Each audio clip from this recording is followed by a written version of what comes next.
Vamos agora para a aula de projeto de fábrica e de instalações industriais, a aula 4, que vai falar da introdução ao projeto de instalações. Então, anteriormente, nós falamos das questões estratégicas que envolvem o projeto de fábrica e de instalações, falamos um pouquinho sobre o projeto da fábrica e da localização industrial. Agora, vamos passar para o projeto das instalações. Então, começaremos com uma breve revisão de sistemas de produção.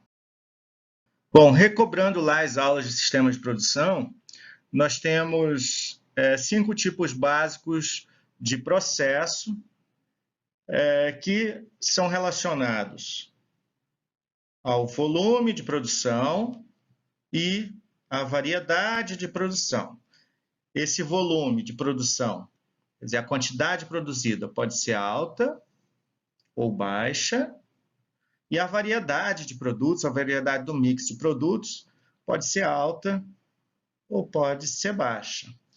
Ou seja, quando eu tiver uma baixa variedade, ou seja, poucos produtos diferentes na linha, e tiver um volume alto de produção, eu vou ter uma produção contínua.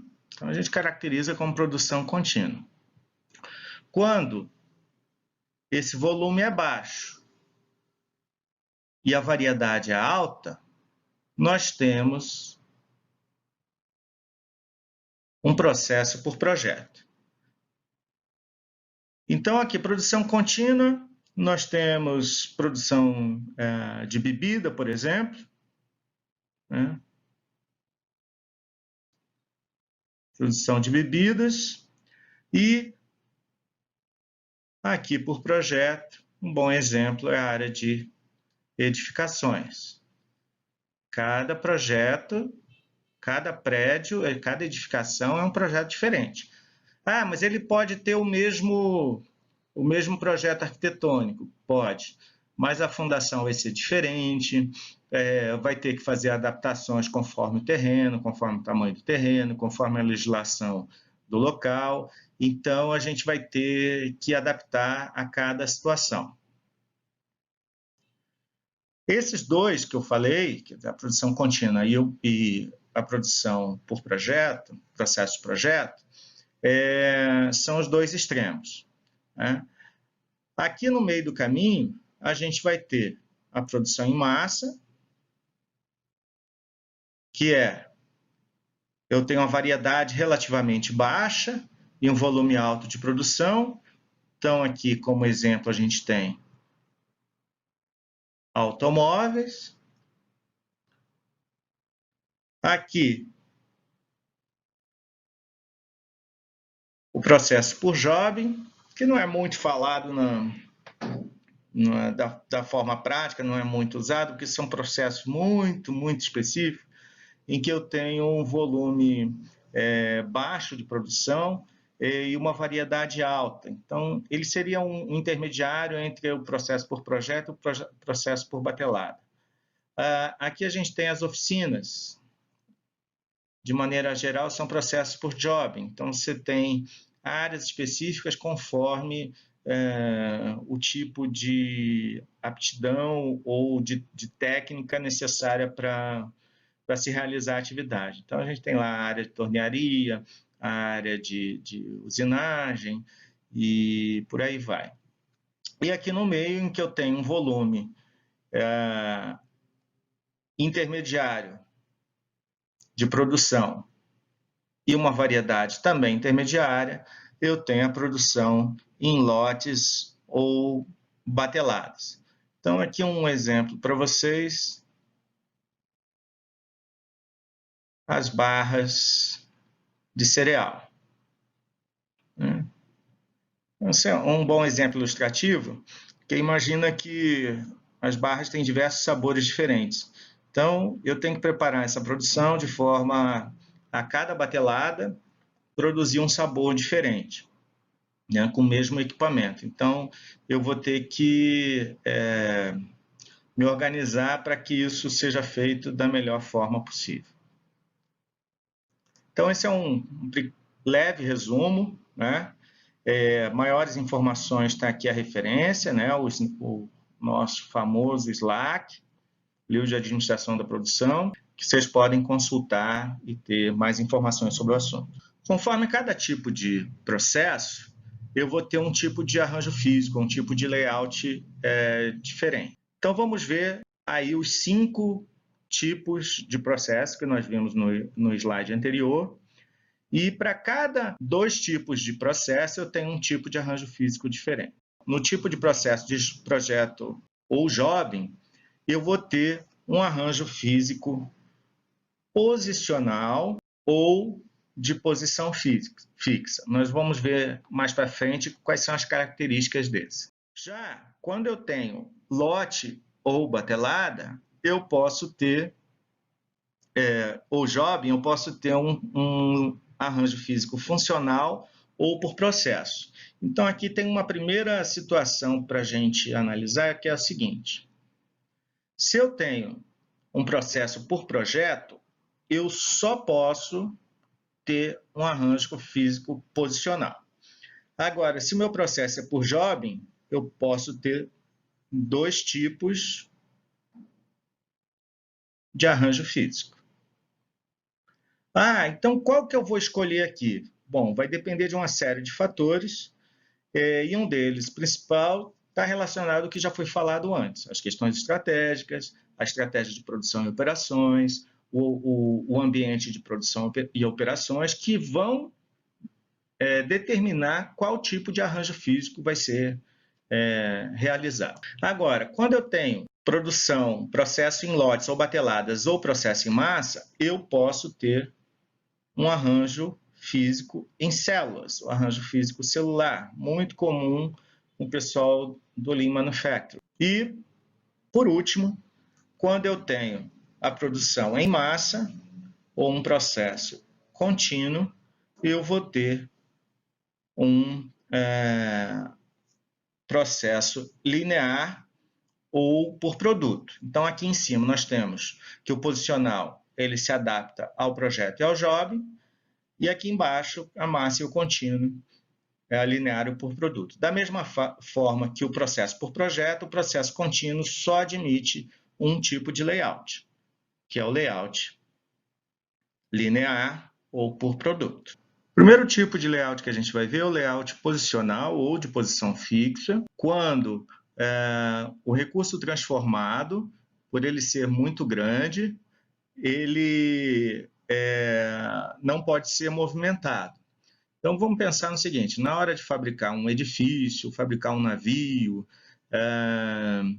um foguete, ou qualquer produto que seja muito grande ou muito delicado, o que acontece? O produto fica parado e a gente movimenta as pessoas até ele e movimenta os equipamentos. Basta fazer a analogia de um edifício, né? O terreno fica lá imóvel e são levados para lá diversos equipamentos, pessoas, materiais e vai incorporando naquele produto até chegar ao edifício final.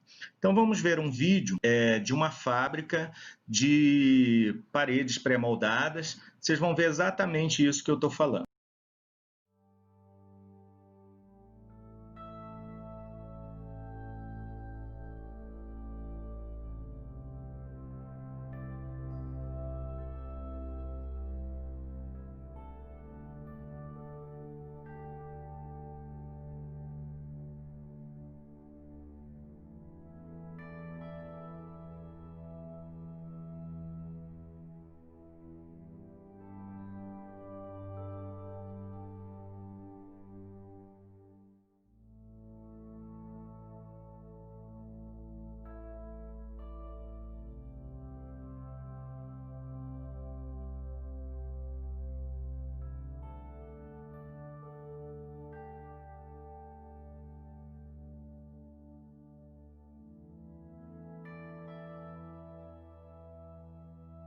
O segundo tipo de arranjo físico é o arranjo funcional ou por processos. O que caracteriza isso? Eu mantenho os mesmos recursos de operação juntos. Então, imagina uma fábrica de móveis, eu vou ter a parte uma área específica para tratar com metais, com dobras de metais, de usinagem, uma área de pintura, uma área para corte de madeira. Então, eu tenho os recursos similares, eles vão ser incorporados num mesmo espaço. E aí os recursos materiais, eles vão percorrendo os roteiros de produção ao longo da operação, e para chegar no final e ser ou montado ou incorporado numa embalagem, ou montado subconjuntos até chegar no produto final. Então, a gente vai usar isso, em geral, quando a variedade de produtos é relativamente alta. No vídeo seguinte, a gente tem uma fábrica de uma comida típica mexicana chamada burrito, e a gente vai ver que as áreas específicas de fabricação de cada componente desse burrito. Es hora de comenzar a cocer los frijoles.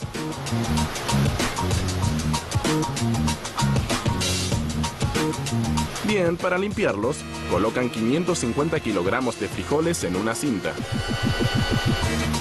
Una mesa vibradora descarta suciedad y piedras. Luego se sumergen en agua para acelerar su cocción. A la vez se cocinan grandes cantidades de arroz, pero no por completo. Se lo quita del calor antes de terminar la cocción para que el burrito se cocine en el microondas de los hogares. Mientras, en el sector del queso, rayan 150 kilogramos de cheddar y Monterrey Jack. Eso es 1.000.000 de calorías. ¿Y qué es un burrito sin salsa? La receta de Amy lleva gran cantidad de aceite, pimiento, cebolla, especias e salsa de tomate.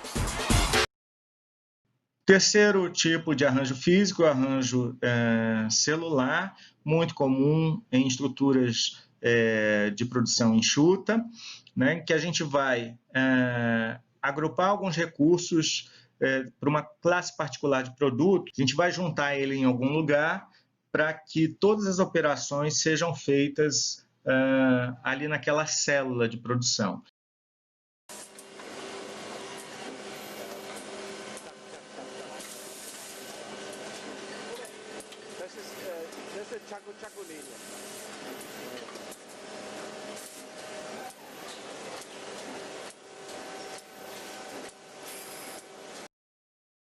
O último e o mais comum no imaginário de quem, quando se fala, no imaginário das pessoas quando se fala em produção, é o arranjo físico linear ou por produto, né, que é a famosa linha de produção criada por Ford lá no início do século passado.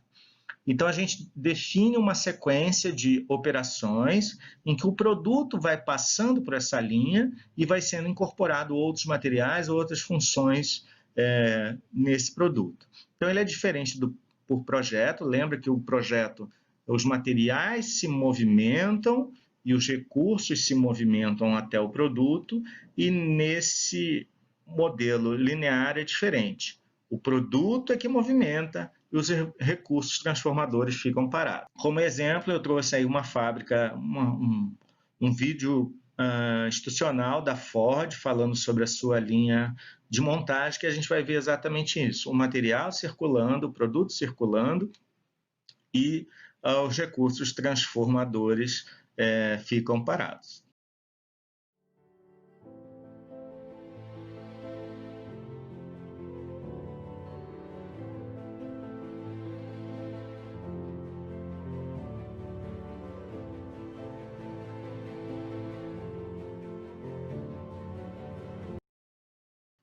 Bom, essa é uma bibliografia que eu usei para essa apresentação. Isso é um assunto muito comum na área de engenharia de produção, então qualquer livro sobre sistemas de produção, o próprio Slack é muito didático nessa área, pode mostrar para vocês esse assunto que foi tratado nessa aula.